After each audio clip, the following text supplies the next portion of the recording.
And quite the late night for Oklahoma teams on Saturday night. Of course, number 1 Oklahoma gets the 23-13 win over number 5 Florida State down in Tallahassee. Number 7 Oklahoma State, well, they played all Sunday morning and they routed Tulsa's Golden Hurricane 59-33. Welcome to week 3 of The Quest. I'm your host, Damon Fontenot. Every week we count down the top 4 plays of the week from OU and OSU as voted on by you, the viewers. Our quest to find the week's ultimate play is sponsored by Call Okie. Call before you dig. Let's get started with our number 4 play of the week, and it is called Kickoff to the House. Of course, in Tulsa, sometime on Sunday morning.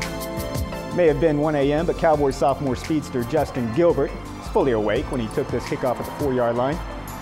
He goes left. Nice block by Hubert Anium. Poor effort by the kicker. It's time to head back right and to pay dirt, making a few defenders miss along the way. In the end, it's worth 6 points, covers 96 yards. OSU goes up 7-3 midway through the first quarter. Gilbert also had an interception on Sunday morning.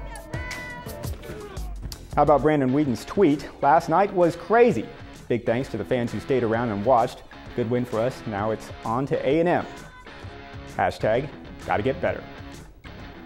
And what a game that showdown in College Station between 2 top 10 teams promises to be on Saturday afternoon. But for now, let's move on to play number 3, according to your votes on News OK.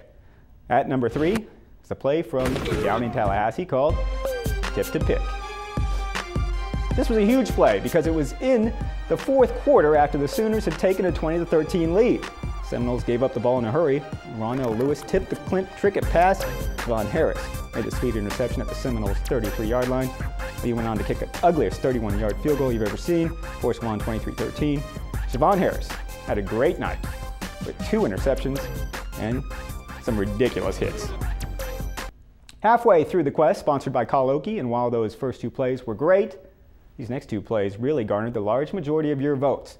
So now, on to the runner-up for this week, and it's called Still's the One.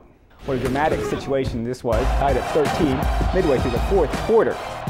In probably the loudest stadium I've ever been in, OU's Landry Jones fakes the bubble screen, instead goes deep.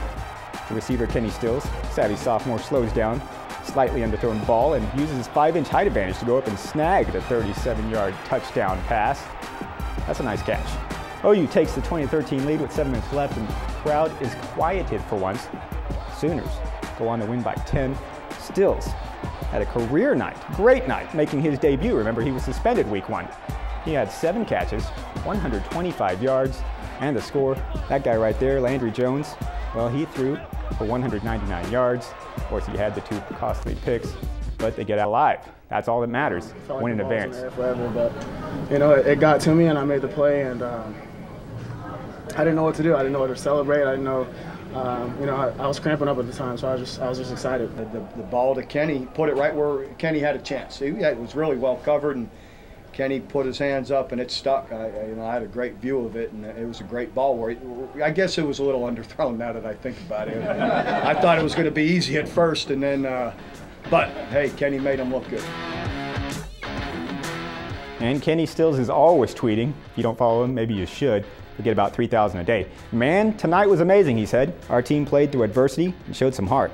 Thanks to the man above, Boomer Sooner. So we've now reached the dig of the week, if you will. At least y'all dug it enough to vote it numero uno. So at number 1, with over 48% of the vote this week, is Flea Flicker Touchdown.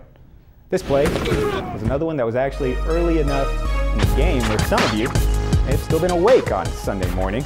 About 5 minutes left in the first quarter when Brandon Weeden hands off to Joseph Randall, pitches back. Weeden finds a wide open Hubert Anium.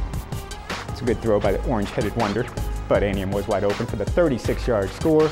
Cowboys take a 14-3 lead. Of course, go on to romp 59-33 win on Sunday morning. Weeden threw for 369 yards, 3 touchdowns. Anium had 4 catches for 77 yards, and the score. Randall ran for 128 yards and 3 more scores in that game. OSU's offense looks unstoppable. We'll find out this Saturday afternoon.